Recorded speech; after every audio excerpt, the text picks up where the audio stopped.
Hi there, just back from my morning run. Just listen to the birds tweeting in the background.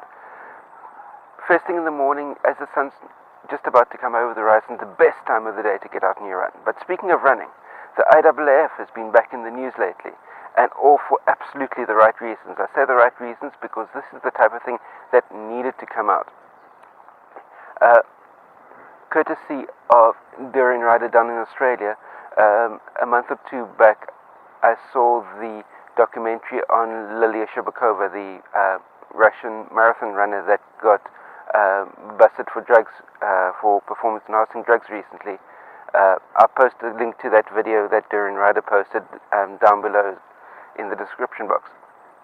But basically, Lilia Shubakova had unusual blood passport data and was about to be pinged for a doping violation because of because of her biological passport. But she really wanted to run the 2012 Olympic Games. So surprise, surprise, via the Russian Athletics Federation, a bribe was organized to the IAAF to be able to swear. Lilia Shubakova was effectively asked, well, if you want to be able to run in the 2012 Olympic Games, it's going to cost you, I think it was somewhere in the region of 400,000 euros, which is what, about $500,000. And when that story broke, I was just thinking, well, there has to be more behind this. There has to be more in the background. And lo and behold, this past weekend, the second part of the debacle came to light, and that is the I might be pronouncing his name wrong, apologies if I do that, but the former IAAF president Lamine Duck has reportedly admitted to the French police during their investigation that he asked the Russian Athletics Federation for 1.5 million euros, that's about $1.6 million, to help him with his election campaign to become IAAF president.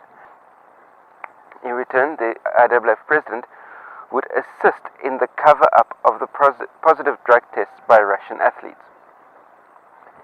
So the bribes that the Russian Athletics Federation was soliciting from Lilia Shubakova was in fact going to the president of the IAAF. So in other words, the president of the IAAF was the central figure in the midst of the doping cover-up.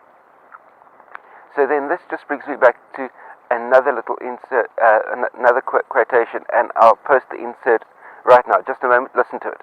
We're going to investigate. I do believe that they should have had representatives from the IAAF there if they were going to attack and besmirch the good work that the IAAF have carried out and have done in being at the forefront of the anti-doping movement across sports, in trying to stamp out doping, in being at the forefront of the anti-doping movement across sport. That's right, it's Paula Tienscons Radcliffe stating that the IAAF is at the forefront of doping controls across all sports.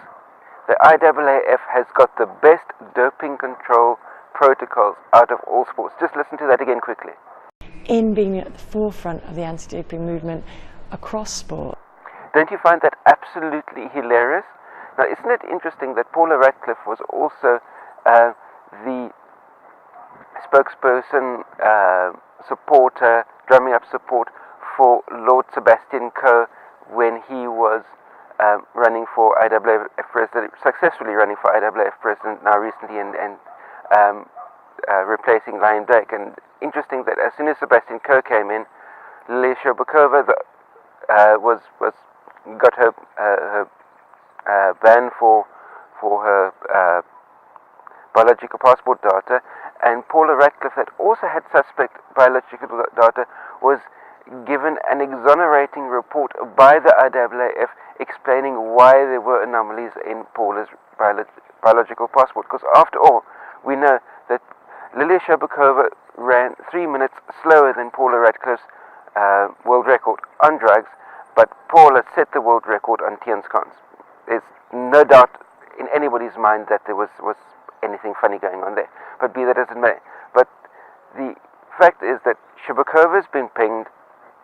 Now the Russian Federation, to all intents and purposes, has been pinged. But there's been no IAAF sanctioning against their former president, the one who was soliciting the bribes and the one that was at the central point of the entire cover-up. Why would that be? Could it be that there are other members of the IAAF that are not wanting all of this to be investigated too closely within the IAAF? We'll have to wait and see. But as far as Sebastian Coe being at the forefront of cleaning up athletics, doping in athletics, somehow as a former world record holder and former super elite on the track, I don't know, it just rings too much like an omerta to me. But that's just my take on the matter. If you've got any comments, questions, criticisms on the matter, post those in the comment section down below. As I mentioned, Darren Ryder's video on the Lilia Shabakova affair, which includes an interview with Shabakova in German with English subtitles, that's linked down below. But post any comments or questions down below. Hit the subscribe button down below. Stay subscribed to my channel for all the new content that comes at you every day, every week, 365 days a year. Stay carved up for the win out there. I'll see you next time. Cheers. In being at the forefront of the anti-doping movement across sports.